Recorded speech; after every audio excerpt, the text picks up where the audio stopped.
والسلام علی سید الانبیاء والمرسلین وعلی آلہ وصحابہ اجمعین۔ اللہ رب العزت کا بے حد لا متناہی بے حساب شکر ہے جس نے ہم سب کو تعلیم قرآن کے لیے خوبصورت اوقات، ساعتیں اور لمحات عطا فرمائے۔ اللہ رب العزت کی بارگاہ میں دعا ہے اللہ تعالی ہم سب تا حیات اس عظیم کتاب کی عظیم محبت نصیب فرمائے اور اس کے نور سے ہم سب کی روشن زندگی فرمائے، اور ہماری زندگی کے اعمال بد کی وجہ سے جو تاریکیاں ہیں اللہ نور قرآن سے ان تاریکیوں کو دور فرمائے۔ آج کی جو ہے مقدسہ ہے، ہمارے لیے بھی بہت بڑی تعلیم ہے، اور اہل یہود کو جو بات کی گئی اس کے لیے بھی ہمارے ہاں بھی کچھ احباب کا ایسا عقیدہ ہے، اگرچہ اس عقیدے سے کافر انسان نہیں ہوتا لیکن بد اعمال ہو جاتا ہے۔ یہودیوں کا یہ عقیدہ ہے کہ ہم جو مرضی کریں ہم جنت ہے ہی ہمارے لیے۔ یہودی کیا کہتے ہیں؟ ہم جو مرضی کریں جنت ہے ہی ہمارے لیے، ہم جنت بس ہم نے جنت میں جانا ہے۔ اللہ نے انہیں ایک نسخہ بتایا کہ اگر جنت تمہارے لیے ہے تو ایک کام کرو۔ کیا اللہ نے فرمایا اگر جنت تمہارے لیے ہے؟ اپنے پاک محبوب سے فرمایا پھر ان کو کہیں کہ موت کی تمنا کریں۔ کیا کریں؟ موت کی تمنا کریں۔ حضرت عبداللہ بن عباس فرماتے ہیں کہ اگر وہ اس دن یہودی موت کی تمنا کر لیتے تو ایک یہودی بھی نہ بچتا۔ فرمایا تمہیں دنیا تو مصیبت ہے، تکلیف ہے، جنت تمہارے لیے ہے، دنیا سے کی کرنا جی؟ موت کی تمنا کرو اور دیکھو پھر تمہیں کیا ملتا ہے۔ یہ قرآن مجید نے انہیں کہا کہ اگر سچے ہو اس بات میں جنت ہمارے لیے ہے تو پھر موت کی تمنا کرو۔ یعنی ہمارے اکابرین، ہمارے اسلاف یعنی صحابہ و تابعین، علماء حق اور مخلصین محسنین فی الاسلام، وہ احباب ہمیشہ موت کے ساتھ محبت کیا کرتے تھے۔ کیا کرتے تھے؟ موت سے محبت کیا کرتے تھے۔ ان کی تیاری اتنی اچھی ہوتی، اعمال اچھے کرتے اور محبت بڑھ جاتی اللہ رسول سے۔ دنیا انہیں تکلیف دیتی، کبھی ذکر کی رکاوٹ، کبھی عبادت کی رکاوٹ، کبھی نماز کی رکاوٹ، کبھی فرائض کے احکام میں غفلت، تو وہ پھر دل میں تمنا آتی کہ کاش ہم دنیا سے چلے جاتے۔ یہ جو اللہ کے درمیان، رسول اللہ کے درمیان کوئی چیز دنیا کی آ جاتی ہے، یہ ختم ہو جائے اور ہم وہیں چلے جائیں۔ اہل ایمان موت سے محبت کرتے ہیں۔ ہمارے ہاں اس وقت جتنے لوگ شریعت سے دور ہیں وہی دعوے دار ہیں کہ ہم جنتی ہیں۔ شریعت مطہرہ سے کل کی آیت میں یہ تھا کہ تم اندر اور ہو باہر اور ہو، جو اندر ہوتا ہے وہ ظاہر ہوتا ہے۔ آج کی آیت میں کیا ہے کہ تمنا کرو، اگر تم سچے ہو کہ ہم جنتی ہیں تو تمنا کرو۔ بندہ جنتی ہے، کہتا ہے جنت میرا طواف کر، مجھ میں حضور رہتے ہیں۔ وہ یہ جملے بول رہے ہیں لیکن موت کا نام بھی آ جائے تو لرزہ طاری ہو جاتا ہے، ڈر جاتے ہیں۔ یعنی ادھر تو شعر اتنا بلند، اور جب عملی میدان میں آتے ہیں نہ کوئی عمل ہے نہ کوئی تمنا ہے۔ تو اگر ہم میں بھی کمی ہے تو اللہ دور فرمائے۔ دعا فرمائے اللہ تعالیٰ، ہم الحمدللہ علی ایمان ہے، اللہ تعالیٰ موت کے خوف سے پناہ عطا فرمائے۔ جو موت کی تیاری رسول اللہ نے بتائی ہے کرنے کی توفیق دے۔ اب چند میں واقعہ سناتا ہوں پھر آیت کی طرف آتے ہیں۔ اہل ایمان کیا کرتے تھے؟ حضرت عمر دعا کرتے تھے، بخاری شریف میں ہے، اللہم ارزقنی شہادتاً فی سبیلک، اے اللہ اپنے راستے میں مجھے شہادت عطا فرما، وجعل موتی فی بلد رسولک، اور موت بھی مجھے میرے پاک رسول کے شہر میں عطا فرما، دے بھی شہادت اور دے بھی مدینہ پاک میں۔ یہ بخاری شریف کی حدیث ہے۔ سیدنا خالد بن ولید نے، ایرانیوں نے جب کوئی باتیں کی تو آپ نے انہیں خط لکھا، انہیں ڈرایا، ہمارے پاس یہ ہے، یہ ہے، یہ ہے۔ آپ نے فرمایا ان معی قوما، جو میرے ساتھ قوم ہے، یحبون القتل فی سبیل اللہ کما یحب الفارس خمر، فرمایا جیسے اہل فارس شراب پی کر مست و الست ہو جاتے ہیں، انہوں نے بھی اسلام کے گھوٹ پیے ہوئے ہیں، یہ مست و الست ہیں۔ اور جیسے تم شراب کی چاہت میں، طلب میں دوڑتے ہو اور تمہیں اچھی لگتی ہے، انہیں موت بڑی اچھی لگتی ہے۔ جو میرے ساتھ قوم ہے تمہاری شراب سے کئی گنا زیادہ میرے ساتھ رہنے والی قوم موت سے زیادہ محبت کرتی۔ معلوم ہوا تابعین تک محبت کا خوف نہیں تھا اس حدیث پاک سے۔ اسی طرح اسی جملوں کے ساتھ جو ایران کا سپہ سالار تھا رستم بن فرخ، ان کو حضرت سعد بن ابی وقاص نے بھی یہی جملے لکھے کہ میرے ساتھ وہ قوم ہے جو موت سے ایسے محبت کرتی ہے جیسے تمہیں شراب اچھی لگتی ہے۔ میں چند باتیں اور بھی آپ کو سنا دوں۔ نبی علیہ الصلوۃ والسلام کے ایک صحابی تھے، وہ ایک پاؤں سے معذور تھے۔ ایک جنگ کے لیے کہا تو حضور صلی اللہ علیہ وسلم نے اجازت نہیں دی۔ پھر انہوں نے آ کے عرض کی یا رسول اللہ مجھے اجازت دیجیے۔ نبی کریم صلی اللہ علیہ وسلم نے فرمایا معذور ہو، تمہیں اجازت ہے کہ گھر میں رہو؟ اس نے کہا نہیں یا رسول اللہ، میں جنت کی زمین روندنا چاہتا ہوں، جنت کی زمین اپنے پاؤں کے ساتھ روندنا چاہتا ہوں۔ حضور نے فرمایا وہ کون سی؟ کہ یا رسول اللہ میدان جہاد کی مٹی۔ بیٹے پیچھے، انہوں نے کہا حضور نہ دیں اجازت۔ حضور نے فرمایا بس ٹھیک ہے، اس کو اجازت دے دیں۔ جب اجازت دی، چشم فلک نے یہ نظارہ دیکھا، مدینے سے باہر نکل کر چہرہ کیا اوپر اور کہا یا اللہ میں جو امید لے کے جا رہا ہوں مجھے نا امید نہ ہونے دینا، یا اللہ جو میں امید لے کے جا رہا ہوں مجھے نا امید نہ پلٹانا، یا اللہ میں پلٹ کے مدینے میں نہیں آنا چاہتا، تیرے نام پہ شہید ہونا چاہتا ہوں، تیرے نام پہ شہید ہونا چاہتا ہوں۔ نبی کریم صلی اللہ علیہ وآلہ وسلم کے صحابی تھے، فرماتے ہیں مجھے عبداللہ بن جاش نے کہا کہ آئیں چلیں دعا مانگتے ہیں۔ کیا کرتے ہیں؟ دعا مانگتے ہیں۔ دونوں نے دعا مانگی، دوسرے صحابی نے دعا مانگی یا اللہ زبردست قسم کا بہادر اور میرے سامنے ہے میں اس کو کاٹ دوں۔ عبداللہ بن جاش نے کہا آمین، یا اللہ قبول فرما۔ عبداللہ بن جاش نے کہا اب آپ نے مانگ لی، میں مانگتا ہوں تو میں نے آمین کہنی ہے۔ انہوں نے کہا ٹھیک ہے مانگو۔ ہاتھ اٹھائے، عرض کی یا اللہ آج جب میں میدان میں جاؤں بھاری بھرکم بہادر جنگ جو آدمی میرے سامنے لانا اور مقابلہ ہو کڑاکے دار اور خوب، یہاں تک کہ وہ مجھے شہید کر دے، سونے ذرا، یہاں تک کہ وہ مجھے پھر میرے ناک کاٹے، پھر میرا کان کاٹے، پھر رسے میں پروئے، پھر اپنے گلے میں ڈالے، جب قیامت کے دن بغیر ناک کان کے میں تیرے سامنے آؤں تو تو مجھ سے پوچھے بتا عبداللہ تیرا ناک کان کہاں ہے، تو میں اس وقت کہوں کہ یا اللہ تیرے نام پہ دے کے آیا ہوں، اور تو کہے صدقتا۔ صحابی کہتے ہیں میں حیران ہو گیا اتنی بڑی دعا۔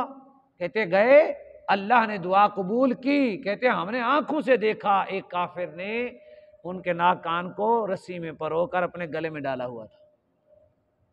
صحابہ اس طرح تھے۔ نبی کریم صلی اللہ علیہ وسلم بدر والے دن ایسے حضور تشریف لائے، میرے آقا نے فرمایا بھائی جنت تمہارا انتظار کر رہی ہے۔ ایک صحابی کھجوریں کھا رہے تھے۔ کیا کر رہے تھے؟ کھجوریں کھا رہے، مٹھی میں کھجوریں تھیں۔ ایسے یا رسول اللہ جنت انتظار کر رہی ہے؟ حضور نے فرمایا ہاں۔ اس نے کہا ایسے کھجوروں کو کہتے ہیں اچھا تم میرے درمیان اور جنت کے درمیان میں حائل ہونا چاہتی ہو؟ اچھا تم میرے درمیان اور جنت کے درمیان حائل ہونا چاہتی ہو؟ ادھر پھینکی، تلوار اٹھا کے کود گئے اور اللہ نے انہیں شہادت کا مرتبہ عطا فرمایا۔ ایک صحابی ہے، انہوں نے عرض کیا رسول اللہ کسی سے مسکرا کے بھی ملتا ہے؟ اللہ کسی سے مسکرا کے بھی ملتا ہے؟ حضور نے فرمایا ہاں۔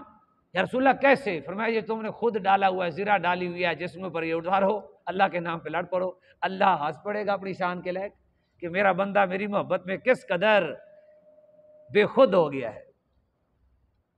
انہوں نے خود اتارا ادھر پھینکا، زیرہ اتاری ادھر پھینکی، بغیر خود اور زیرہ کے کود گئے، اللہ نے شہادت عطا فرما دی۔ یعنی یہ تھے ہمارے بڑے بزرگ، جن کو ان کے یہ نہیں تھا مت ہے اپنے طرف سے لوگوں نے بنایا ہوا ہے، جو صحابہ تھے تو ہم ان جیسا عمل کیسے کر سکتے ہیں؟ فضیلت میں ہم سے بلند ہیں، مرتبے میں ہم سے بلند ہیں، عرفت میں وہ کہیں بلند ہیں، ہم سارے مل جائیں، جہاں سے وہ گزر گئے، ان کا گھوڑا گزر گیا، ان کے گھوڑے کے جو پاؤں لگے اس کے اندر جو گرد اڑی، ہم اس جیسے بھی نہیں ہیں۔ لیکن یہ یاد رکھیں، بشر تھے وہ، بھوک انہیں بھی لگتی تھی، اولاد ان کی بھی تھی، تکلیفیں انہیں بھی ہوتی تھی، وہ کام ہم بھی سر انجام دے سکتے ہیں۔ یعنی تکلیف برداشت کرنے والے بنے دین اسلام پر، ہمیں تو وہ معاملہ ہی نہیں ہے، تو ہم بھی اپنے فرائض ادا کرنے میں وہ برداشت کر سکتے ہیں۔ وہ لوہے کے نہیں بنے ہوئے تھے، اللہ کی طرف سے کوئی چیز انہیں روکنے نہیں آ جاتی تھی، اللہ دیکھتا تھا کتنا قربانیاں کرتے ہیں، تو اللہ کے حضور انہوں نے موت کی تمنائیں کی۔ تو ہمیں بھی چاہیے کہ ہم موت سے محبت کریں، موت کی تیاری کریں۔ سورہ ملک رات کو پڑھیں اس لیے، صرف اس لیے کہ قبر اچھی ہوگی۔ قرآن کی تلاوت اور قرآن پاک سے دوستی لگائیں اس لیے کہ کل قیامت کے دن یہ ہماری مہمان نوازی کرے گا، اللہ کی بارگاہ میں مجادلہ کرے گا، یا اللہ دنیا چھوڑ کر مجھے یہ پڑھتے تھے، تیرا کلام نہیں ہو؟ اللہ فرمائے گا میرا کلام ہے، انہوں نے میری دنیا میں احترام کیا تھا، آج مجھے اجازت دے، یہ میرے مہمان بنے ہیں، میں ان کی مہمان نوازی کروں گا۔ صحیح حدیث پاک میں ہے، انسانی شکل و لباس میں آئے گا اور آ کر بندے کو لے کے جائے گا، لباس پہنائے گا اور پانی پیش کرے گا، پوچھے گا تم کون ہو؟ وہ کہے گا میں اللہ کا کلام ہوں، میں اللہ کا کلام ہوں۔ میرے بھائیو، یہ دنیا میں رہتے ہوئے موت کی ہمارے 99% 100% بھی کہتے ہیں تو کام نہیں ہے، موت سے سارے لوگ ڈرتے ہیں، ایسے ہے نا، خوف زدہ ہیں، کیا مولوی، کیا پیر، کیا صوفی، سارے موت سے خوف زدہ ہیں۔ وجہ یہ ہے بندہ ڈرتا وہاں سے جہاں سے تیاری نہ ہو، تیاری نہیں ہے، کیا نہیں ہے؟ تیاری نہیں، ایسے عقل میں بنا لی ہے باتیں، ایسے ہوگا تو ایسے ہو جائے گا، ایسے ہوگا تو کیسے ہو جائے گا۔ بھائی ایک پین لینے کے لیے پریکٹیکل کرتے ہو، جسم کے تھوڑے سے بال چھوٹے کرانے کے لیے پریکٹیکل کرتے ہو، دنیا کا ہر کام اس کے لیے پریکٹیکل ضروری ہے۔ تمہیں ایک اسلام بیچارہ یتیم ملا ہے خیال میں، جنت بھی خیال میں، قبر بھی خیال میں، رسول اللہ کی شریعت بھی خیال میں، قرآن بھی خیال میں، تخیل میں نہیں، حقیقت میں اسلام پہ عمل کریں گے تو اللہ اس کی جزا عطا فرمائے گا۔ تو اللہ تعالی ہمیں موت کی تیاری نصیب فرمائے، مرنے سے پہلے اتنا پڑھنا، رب کے اتنا قریب ہو جانا، رونا، آہ بکا کرنا، گریہ زاری کرنا، معافی مانگنا، اور ہر وقت موت کی تیاری رکھنا۔ اور شریعت میں کسی خوف کی وجہ سے، ڈر کی وجہ سے موت تمنا کرنا ناجائز ہے۔ درد ہے یا اللہ میں مار دے، یہ غلط ہے۔ تکلیف ہے یا اللہ سود چنگا میں بلا لے، غلط ہے، شریعت میں منع ہے۔ نبی کریم صلی اللہ علیہ وسلم تشریف فرماتے ایک صحابی کو تیر لگا دوران جنگ، اس نے کیا، آپ نے فرمایا یہ کیا ہوا؟ حضور نے کیا فرمایا؟ یہ کیا ہوا؟ یعنی سودے عشق دے تو پھر سی بات اتنی بلند، تو پھر کبھی صحابہ نے ایسا نہیں کیا۔ جی یہ سننا آسان ہے، حضور پر جب تیر برسے تو حضرت قتادہ نے آگے چہرے کر لی اس تیر کے آگے، یار پشت بھی تو کر سکتے تھے، جدھر تیر آتے ادھر منہ کر لیتے، جدھر تیر آتے ادھر منہ کر لیتے، آپ آنکھوں میں چہرے میں لگے۔ ایک صحابی تھے حضور کے ارد گرد ایسے دوڑے، احد والے دن صحابہ کہتے ہیں سر سے لے کر پاؤں تک ان کے اوپر اس قدر تیر لگے ہوئے تھے جیسے سے کے کانٹے ہوتے ہیں، سارے جسم پر ایسے تیر ایسے کھب گئے، سارے جسم وہ گر گئے، اس قدر انہیں موت سے پیار تھا۔ وہ ہمارے بڑے ہیں، ہم نے صرف ان کے نام پہ لنگر نہیں کھانا، لنگر پکایا کھایا گھر چلے گئے، جیسے ابھی ایک مہینہ آیا ہے لوگ لنگر کھائیں گے، روئیں گے، پیٹیں گے، گھر چلے جائیں گے۔ نہ امام حسین کی جو سیرت ہے، ان کے اعمال ہیں، ان کا طریقہ ہے، ان کی طریقہ زندگی ہے، اس طریقہ زندگی کی طرف جائیں گے نہیں، گالی گلوچ کریں گے اور گالی گلوچ کر کے چلے جائیں گے، لوگوں کو برا بھلا کہیں گے، بس یہی حسینیت ہے، اور حسینیت کہیں گے، حسینیت زندہ باد، یزیدیت مرد آباد۔ یزید کیا کرتا تھا؟ جھوٹ بولتا تھا۔ یزید کیا کرتا تھا؟ دھوکہ دیتا تھا۔ یہی ہے نا جو منسوب ہے، تو جو برے گناہ منسوب کیے جاتے ہیں وہی تھے، وہ حضرت میں خود پائے جا رہے ہوتے ہیں، اور کہہ کیا رہا ہوتا ہے؟ یزیدیت مرتباد حسینیت۔ وہ بھئی یزیدیت تو خود اپنے آپ میں زندہ بیٹھی ہے، اور آپ مرد آباد کس کو کہہ رہے ہیں؟ کس چیز کو مرد آباد کہہ رہے ہیں؟ اعمال کے اندر تو یزیدیت ہے، اور آپ جو ہے حسینیت کے نعرے ہیں، یزیدیت کا ٹھکانہ ہے، اور عاشق حسین ہے بندہ۔ اور کہتے ہیں صرف عشق صرف حسین کا رضی اللہ تعالی عنہ۔ اس لیے میرے بھائیوں، ہم ان بزرگوں کے نام پہ لنگر نہیں کھانے، انہوں نے اصل میں خود لنگر نہیں کھائے، کیا بھوکے رہے ہیں، پیٹ پہ پتھر باندھے ہیں، اسلام پر پہرا دیا۔ ہم نے بھی انشاءاللہ تعالی اسلام پر پہرا دینے کی کوشش کرنی۔ اللہ ہماری کوشش کے بارے میں پوچھے گا، کیا اللہ تعالیٰ کس کے بارے میں پوچھے گا؟ اللہ اکبر۔ اللہ تعالیٰ نے فرمایا جی قل کہہ دیجئے، قل کہہ دیجئے، ان کانت لکم الدار الاخرۃ عند اللہ خالصۃ من دون الناس، استغفر اللہ۔ کہہ دیجئے اگر تمہارے لیے، لکم تمہارے لیے، دار الاخرہ آخرت کا گھر اللہ کے ہاں خالص ہے، صرف اور صرف کس کے لیے ہے؟ تمہارے لیے ہے، من دون الناس، لوگوں کے علاوہ، لوگوں کے سوا، دون مانے سوا، لوگوں کے سوا، فتمنوا الموت، موت کی تمنا کرو، موت کی تمنا کرو، ان کنتم صادقین، اگر تم سچے ہو، صادق ہو تو موت کی تمنا کرو۔ اگر خالصتاً اللہ کے ہاں تمہارے لیے بڑا بہترین گھر ہے تو کرو تمنا، ابھی پتہ چل جائے گا۔ اس کا مطلب یہ ہوا کہ بڑا بہترین نسخہ ہے۔ اس شاک کو چیک کرنے کے لیے تو اعلیٰ قسم کا نسخہ ہے کہ اس سے کہیں موت کی تمنا کرو، اس سے پوچھنا ہے، دل سے پوچھ، موت کی تمنا کرتے ہوئے ڈرا ہے یا خوش ہوا ہے؟ اگر ڈرا ہے تو پھر جھوٹ بولتا ہے، تو عاشق نہیں ہے، تو کہ میں سمپل مسلمان ہوں، ٹھیک ہے، عام مسلمان ہوں، گناہ گار مسلمان ہوں، عشق کی بات کرنا ایسے ہے۔ اور اگر خوف نہیں آیا تو پھر ٹھیک ہے، سبحان اللہ، جھوٹ بولے گا تو اس پر ہوگا، وہ جانے، اس کا کام جانے، ہم نے ظاہر کو دیکھنا ہے۔ تو یہ قرآن مجید میں ہمیں ایک نسخہ دیا گیا، تو کوشش فرمایا کریں، ہمیشہ اللہ سے دعا کیا کریں کہ یا اللہ۔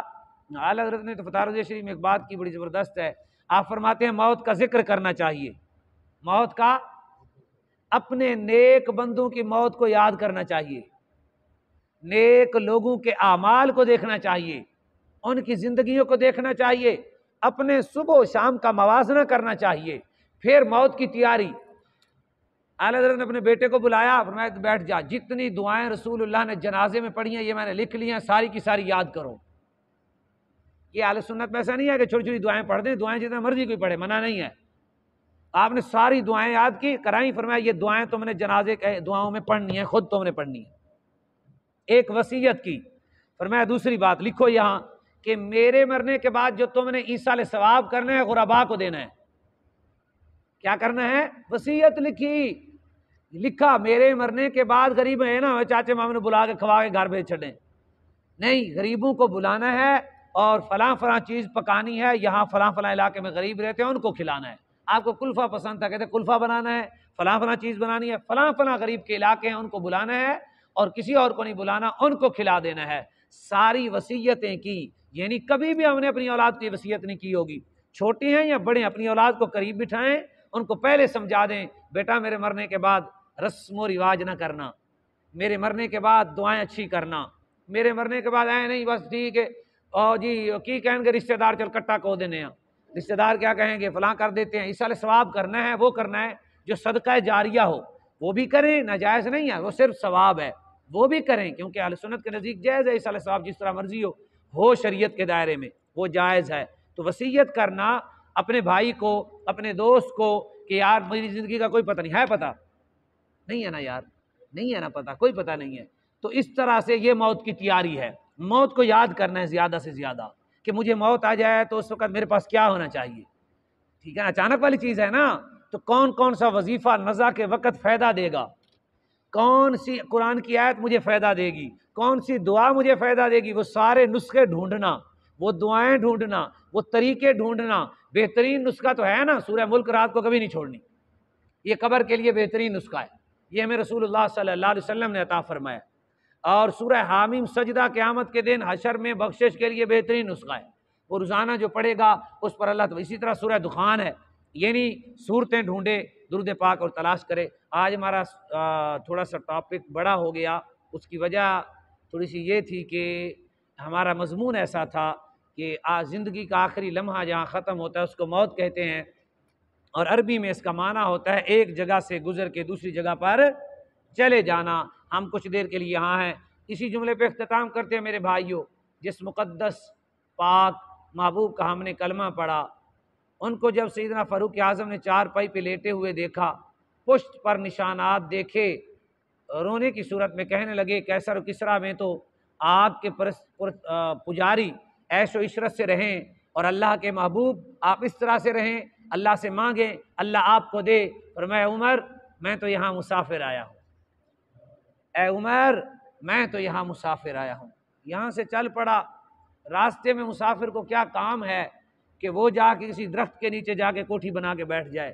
میں تو آیا ہوں چلتے ہوئے جیسے ایک مسافر درخت کے نیچے رکتا ہے تھوڑی دیر کے لیے اور سانس لے کے پھر اپنے سفر کو جاری رکھتا ہے، اے عمر میں تو ایک مسافر کی طرح آیا ہوں اور یہاں رہے ہیں اور آگے چلے جائیں گے۔ تو ہم نے اس پاک محبوب کا کلمہ پڑھا ہے۔ اللہ تعالی ہم سب کو موت کی تیاری نصیب فرمائے، آمین۔